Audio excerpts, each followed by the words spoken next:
Derrygilma Bog is a very significant place because here was two transatlantic firsts which took place.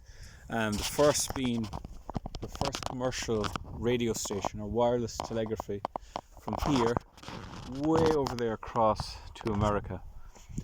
In 1905, it's 2019 now, but in 1905 Derrygilma Bog was the location for the original Silicon Valley of the world. You can think of it that way. The Italian man Guglielmo Marconi built his peat-powered wireless telegraphy station here, and this really was the world's first commercial radio station.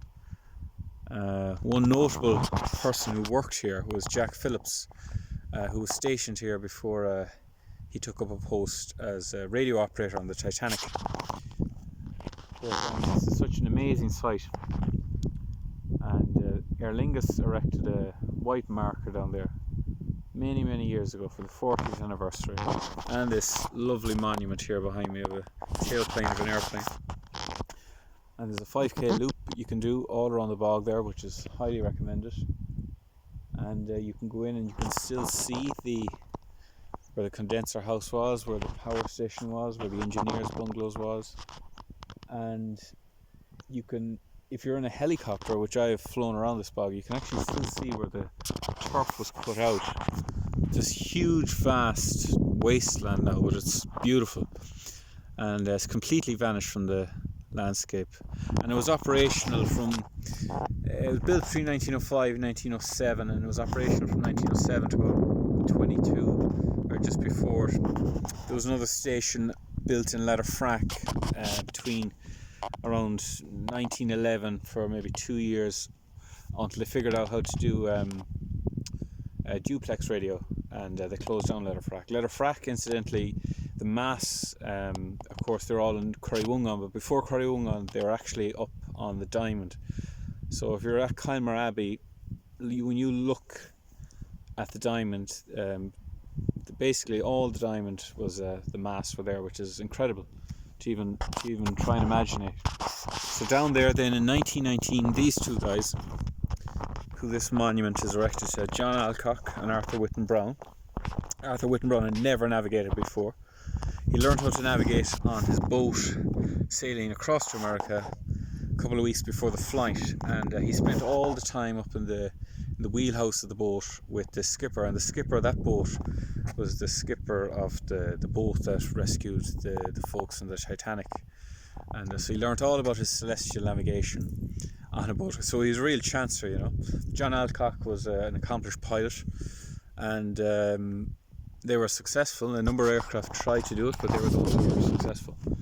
And they made it to Derrygilma, and John Alcock and Arthur Whitten Brown actually told a man with connections to Inishbofin before they left Newfoundland in North America, and that they planned to hang their caps on Marconi's masts as they passed by Clifden, and their intention really was to go to London, but they were damn glad to see terra firma when they reached the coast. The first place they saw was way over there in Inishturbot.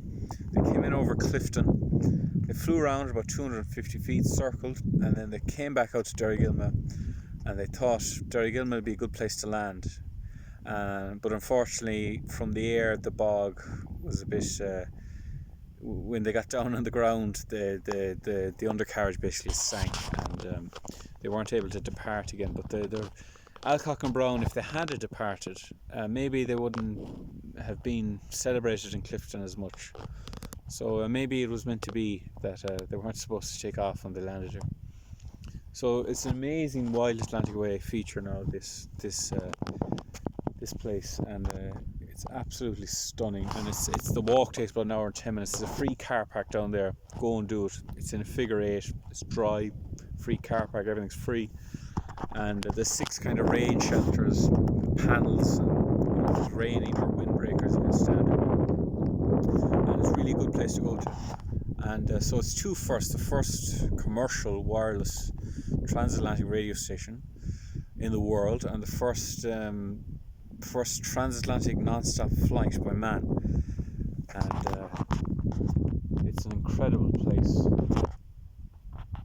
Just look around. Look down there. Can you see the stub of Crookhadoon, Bunown Castle is down there. Granuaile, going back a few centuries now, Ireland's pirate queen. She had 3 of her 4 children were born here, so we've more claim to her than that Mayo crowd. And yeah, so the Granuaile story, that's amazing. She had a whole range of castles up and down the coast. One way behind me, Ballinhinch, way over there, and it's the Roundstone Bog direction. Where's Loch Fada? I flew over Loch Fada recently in search of the Connemara monster. They were looking for him in the 1960s, but he's yet to be found. But some have seen him. And swing around to New York. I can just make the Statue of Liberty. If you really squint, you can see it. Only kidding. So there's where's my tour bus? Over there, the Corncrake. So that's a little bit of history on Alcock and Brown, and a couple of interesting things. Charles Lindbergh said that it was Alcock and Brown that gave him the courage to go into the cockpit of the Spirit of St. Louis and to fly from New York to Paris. And Neil Armstrong, when he was interviewed by reporters just after he came back from the moon, you know, claiming him to be a hero, he said, no, we're not the heroes. The real heroes were Alcock and Brown, you know. We had 1 million people helping us. Alcock and Brown did it alone. So for Neil Armstrong to acknowledge that, and so this year is the 100th anniversary of that transatlantic flight, and it's the 50th anniversary of the moon landing. So there's lots of Alcock and Brown stuff going around. I'm hoping to go to London next week to the Science Museum, because in the Science Museum is the Vickers Vimy, which landed here, which is incredible. I've never seen it, and I've just learned that Amy Johnson's gypsy moth, or tiger moth I think it is also hanging in the London Science Museum. And Amy Johnson visited Derrygilma, and Charles Lindbergh visited Derrygilma, and yeah, they've all been here. Everybody has been here. It's so you got to come. It's a perfect thing to do for families and people visiting Clifden, Renville, Ballinhinch, Roundstone, Westport, Galway City. Come here. Oh, of course, Ashford Castle, Cong. You know, you got to come. You'll love Derrygilma. And look at that. I got to show you the 12 bins. They're a little bit of cloud on top of them tonight. Magnificent. Kylmer Abbey is just behind those hills. That's Clifden Harbour. Skye Road all along over there. I don't know if you can make out the town, but Clifden is dead ahead. And you've got the 2 churches. So there you have it. Time to sign out. So don't forget to visit the Marconi and Alcock and Brown site in Derrygilma. Enjoy your trip in Connemara.